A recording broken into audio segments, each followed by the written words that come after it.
नमस्कार प्रणाम भाई लोग। तो का हाल बा।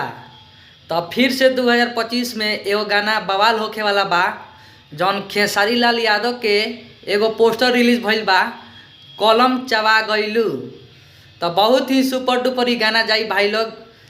ई गाना आवते ही इंस्टाग्राम और यूट्यूब पर ट्रेंडिंग में जरूर जाई। ई गाना आवे वाला बा 24 तारीख के, 24 जनवरी के, कलम चबा गइलू। तो हम रउआ लोगन से बता दी, ई गाना अन्नपूर्णा फिल्म पर यूट्यूब पर ई गाना आवे वाला बा खेसारी लाल यादव के कलम चबा गइलू।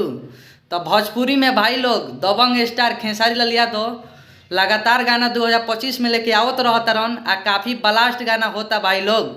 ई गाना एकदम यकीन से कहतनी एकदम सुपर डुपर जाई। तो ई गाना के लिखले बड़न अखिलेश कश्यप और म्यूजिक डायरेक्टर आर्या शर्मा जी बानी, दबंग खेसारी लाल यादव और साथ में गाना गइले बाड़ी शिल्पी राज। तो रवल से बता दी एमे नजर आवे वाला बाड़ी डिम्पल सिंह।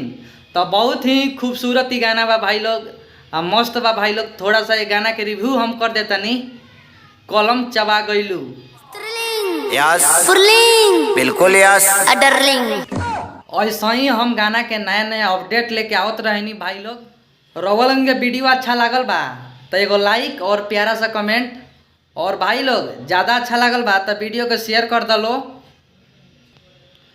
ऐसा ही हम अपना चैनल पर नया नया गाना के अपडेट लेके आवत रहनी भाई लोग। अगर हमरा के नहीं खलो जानत तो हम शायर में नारायण निराला, हमारे यूट्यूब चैनल के नाम है बिहारी शायरी मस्ती।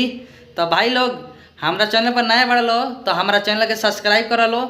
फिर मिले अगला वीडियो में, तब तक के लिए बाय दोस्तों।